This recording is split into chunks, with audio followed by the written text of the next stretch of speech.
Right, a change of swim. But in the swimmer I had them 230s last week. And plus I fished here, was it Monday, for a few hours before they moved. Now plan. Speak to James a bit, right, yeah, about what's going on. They want the bait, they want what we're giving them, but they don't like the therapy of being caught. So they're running from lake to lake. So what I suggested is, like, what we would need to do is like pick a swim in each lake, just keep baiting it. Anyway, after that one this morning, I thought there was a little bit of fizzing, but I don't know, it just didn't seem right again. That gut feeling crept in, so I thought, right, I'll go and have a little check. In Lake 5, went round there, bang, there's fizzing right over the spot, and it wasn't till late I'd done that, probably 10 o'clock, half 10. I just didn't want to maybe move, expecting them to turn up me on the top in Lake 6, but it's even hotter today and just nothing's happened. So I just thought, right, wrap up and then get round here and fuzz 3 singles out. So I baited this again Tuesday. Was it Tuesday before I went to that tuition? Spread about 3 odd kilo out here. So I thought, well, you know, get them going in certain couple of zones in each lake, and if they arrive in there, instead of like chucking out a chod and a few baits, just chuck singles out with the smallest lead possible. I only want the lead to be able to get the rig out there. It has no hooking aspects at all, the lead. It's just to get the rig out, because like when you're chodding the way I am, it's just like a free line running rig, do you know what I mean, but no lead. So anyway, it's about, what's the time now? Time now is, it's 2 o'clock. I've fuzzed them out there and they've stopped straight away, and I've only got 1 ounce leads on, so they are really cheeky. But someone fished the other end to 5 and he saw several shows, and trust me, he wouldn't have seen the fizzing I saw when I come round here, because he hadn't seen no fizzing in his swim and I saw some. So I thought, right, for the last sort of 20 hours or whatever, come round into here. I'm going to leave the rigs out, and I left the baits, like some of them are like a day and a half old now, but just recurved it, put the PVA to hold the curve on the car so it didn't open up, and then fuzzed it out there. And that's what I'm going to do, just so they're like a bit washed out. They sort of, if you want to think of it like, do they look a bit like an old bait? I don't know, do they worry about it? Anyway, that's the plan for now. 3 old baits out, singles, but if nothing happens by dark, I'm going to put some bait out here tonight, because I think they're going to turn up here again, because there's several zones I keep visiting in the 2 lakes, and it's funny, it's where we keep putting bait. So unless they're round in 6 at the minute, but I've baited that up, not loads, maybe about 3.5, yeah, about 3.5 kilo. So over my 3 spots, so it's not a lot. So if I saw them in there, I would just go around and do the same, just chuck singles out. Anyway, we'll see what happens, and I'll let you know a bit later on. A couple of minutes have elapsed since I've done that, turned off. Just got a fizzer over the middle rod, but it's short of where I am, but it's on line with the left hand rod. I'm not going to move nothing, because I see a fizzer where that middle rod is. So they're all on to, like the left and the middle rod are on where I've seen fizzers now, and the right hand rod's where I had that 37 where I always see them fizzing. So they're all in good zones.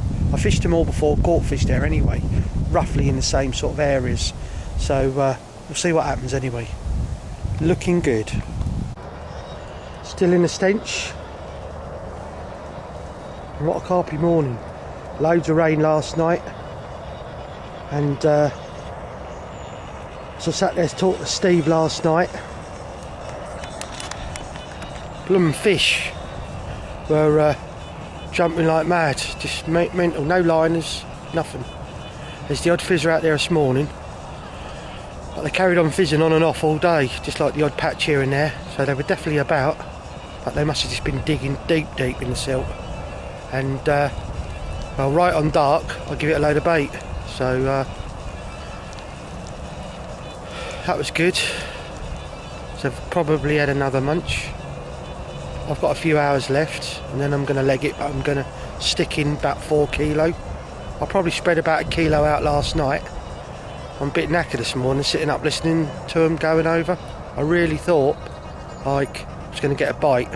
I know it's I've had a couple of bites sort of in darkness now lately, but the bite it's a day walk really. The bite time's right now, so I'm hoping before I pack up and go that one of them rods might pull up tight. I think as I got like woke up and looked out, I was sort of like not really coherent enough, and I was pretty sure I saw a head just out there. That'd be over one of the right hand rods. So this is the time now. So at least I got it right. They did appear here, but I'm not back here till Tuesday now. So Tuesday morning I've got to go back to that walk where I trawled them 12 out a couple of 3 weeks ago. So I'm going to do 24 hours on there, but when I come down here I'm going to pop in and bait it all up. So happy days there. Anyway, I'm going to get back and get looking. I think there's a fizzer down the other end. Yeah, down the other end fizzing now. Bastards. Sorry, beep. I'm definitely moving up and down this gully at the moment. Anyway, as you could probably hear, there's a bit of music in the background. I've got a bit of prodigy playing, so you know, gets you in the real world, doesn't it? Weekend party time. So got a not very expensive seafood restaurant I'm going to Saturday, taking the missus out there, so it could be a 90 quid lobster fetish going on. Anyway, I'm going to get off for now, right? Yeah, if I don't speak to you before I go, I'm going to speak to you, what was it, when I get back out Monday morning. Got a few hours left, right? Yeah, even though the scallybacks are down the other end. Well, there was a couple of big fishes going on one spot. They're going absolutely savagely mental on the right hand rod, and I don't know if I've got enough time to get a bite, but I've got to be out of here by 10 at the very latest, and I've still got to put 4 kilos of bait in. So I'm starting to pull my hair out a little bit. 2 have rolled out right over the right hand rod. It's jacuzzi and it's massive, right? Yeah. Let's hope one of them ones I want, the long or the slope, or one of the other originals I haven't had, like pulls that rod tight. It's the only thing when you gotta go, but that's carp fishing, isn't it? We're all in that sort of boat. So, oh, it's just mad pluming like hell out there. Nothing on the other rods though. And I keep thinking about moving one, but it could just mess it all up, and I don't really want to do that. So, I mean, talking about things like that as well, the other day I watched a bloke turn up. I know he didn't find them on Lake 7, because I knew where they were anyway, right, which was half the lake away. Now he turns up and he does what, sorry, but what everyone else does, just foams the swim to pieces. I mean, you imagine if you're sitting there eating your dinner, right, yeah, and the phone goes or the door goes, and you're just like eating whatever, you know, it's like, for fuck's sake, you know what I mean?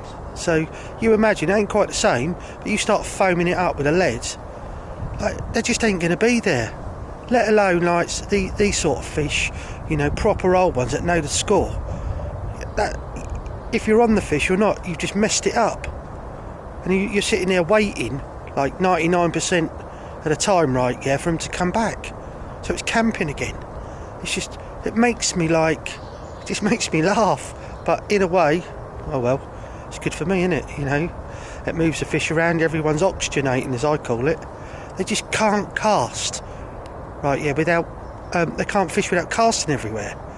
I mean, just put a bloody chod on or a long hook link with a bag and just see what happens, you know. 3 casts on that rod with a bag set up with a long hook link is better than like just keep chucking a lead out. It's just ridiculous. And then people wonder why they go home blanking. It's just bizarre as it goes. And once the rods are in, leave them in. There's no need to keep casting them. It's like what's going on out here. In the end, they've got to find one of these hook baits, because I've got 3 hook baits in about 20 yards, 22 yards apart. So it's only a matter of time, hopefully, but I'm running out of time. But if I was here all day, right, yeah, the chances are that I'd probably get a bite of something. But like I said, I've got to go at 10, and that's the way it goes. They're now on the middle rod. That's the first one I've seen on the middle rod. Come on, boys. I'd love that long, or definitely that slope. 3.5 years. I mean, I've been chasing it around a bit now. Been on it this week, and it's been with like one called the Carving, which was caught about 6 weeks ago, just under 41. And it looked a lot bigger than that. It's a big wide chunk deep as well. And now, like the long, that's a £40 common, so happy days.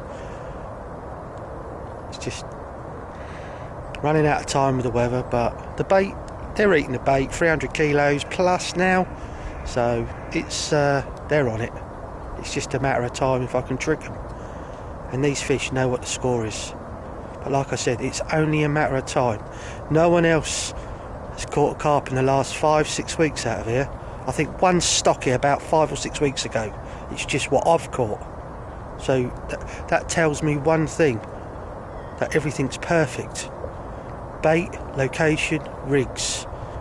So the confidence is like, just, I don't question nothing, it's sky high. Just got to get a bite. Just got to keep putting myself on the fish. Anyway, I'm going to carry on watching this because I've got to get one of these pulled tight in a minute. Knew I was going to get a bite. Not the one I wanted. Stocky, or a stockbroker.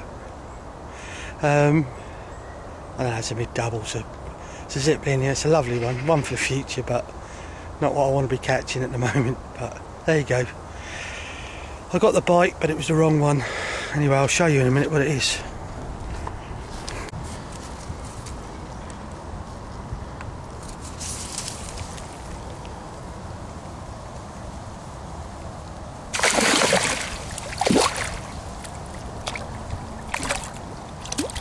There you go, here he is.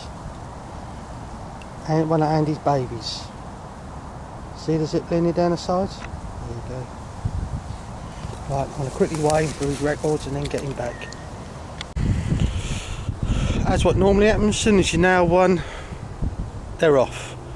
But I'll put that rod straight back out for the last couple of hours or hour and a half, and the other two are quiet, so you never know, they might just be gently picking around. So there's a chance of there's always a chance of another bite. There was enough fish there, and they want that bait. Just got to see what happens. I'm running out of time, so oh well, at least it's another one, is it? You know, 29 stockbrokers and 14 originals, 12 different ones. So there's 24, 25 fish in here. So that's half the population. It's mental angling, love it. Just want one of them babes. The one is the slope, 3.5 years. That'd be like the icing on the cake. If I could nab the slope and the long, that's the three I wanted, and it's, well, job done on this lake basically. So there you go. Anyway, I'm going to carry on packing up because I was halfway through that when I had that take, and got to go ATS and get another tyre sorted. Oh dear, thank God I got them insured. 250 quid, so I insured them for 13 quid. That's 5 this year, that'd have cost me 12,500 quid. Oh well, I'm off. Laters.